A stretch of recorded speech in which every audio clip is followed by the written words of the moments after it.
Good evening. For years, campaigners of various sorts have tried to use the Olympics to make a political point. Well, next week, on the eve of the Games, PCS, the union representing Border Force officers, those who check passports, and many Home Office staff, are planning to strike in a long-running row about redundancies and cuts. With Heathrow Airport already seen as a bottleneck and tens of thousands of travellers expected that day, there is at least the potential for chaos at the start of what should be one of the greatest sporting events any of us have ever witnessed. But is the PCS union merely following others and scenting a good day to make a point? Or, as the union suggests, is there really no attempt to disrupt the Games? Joe Lynam reports. Look up Sod's Law in the dictionary and you'll see that it says that if something can go wrong or turn out inappropriately, then it will. Just ask this government. Of course, Sod's Law could also stand for Sawatka's Olympic Disaster Scheme. Striking border guards on potentially Heathrow's busiest ever day could leave this coalition even more red-faced on the biggest stage of them all.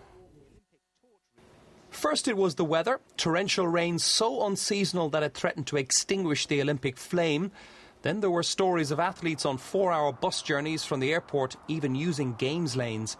And G4S, of course. Hundreds of its security staff simply haven't turned up for work, leaving it to the army and police, which haven't yet been outsourced. But G4S bosses have probably biked over a crate of champagne to PCS headquarters for deflecting the public's wrath off them and onto a few border staff. Well, I hope that people understand the issues, really, because I hope they'd struggle to understand why for 18 months the government has refused to engage on any of these issues. And I also hope they'd understand that one day of disruption is regrettable, but it is better than having 365 days a year where people are coming to this country and queuing for 3 or 4 hours, where they can't get passports and they can't get a proper service. The backlash from the establishment has been swift and angry. Well, I think that is shameful, frankly. They are holding a strike on what is one of the key days for people coming into this country for the Olympic Games. I think those immigration officers are deeply patriotic, but to do this, to threaten us in this way is totally inappropriate. But London's mayor was adopting a comical alley stance. Well, I don't think that they're going to succeed in disrupting the Olympics for starters. Won't affect our arrangements at all. Ironically, it was Boris Johnson who has agreed to massive payoffs in order to avoid strikes during the Olympics.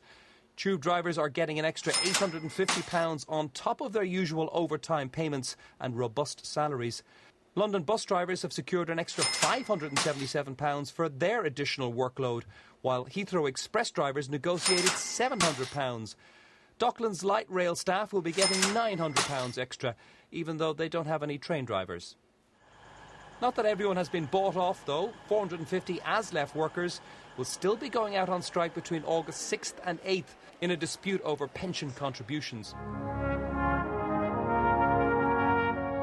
On an ordinary summer's day, Heathrow Airport can process up to 100,000 passports. But July 26th is no ordinary day. It's potentially the airport's busiest ever, as thousands of extra athletes, dignitaries and ordinary passengers arrive ahead of the Olympics opening ceremony. The UK Border Agency says that they've trained up an extra 500 staff to help out and that things went quite smoothly the last time there was a strike 2 months ago. Then there's the issue of strike ballots. Only 20% of border staff took part in a ballot for this strike, meaning that only 11% actually voted for the walkout. Weak mandates like this may force the issue of balloting laws back onto the public agenda.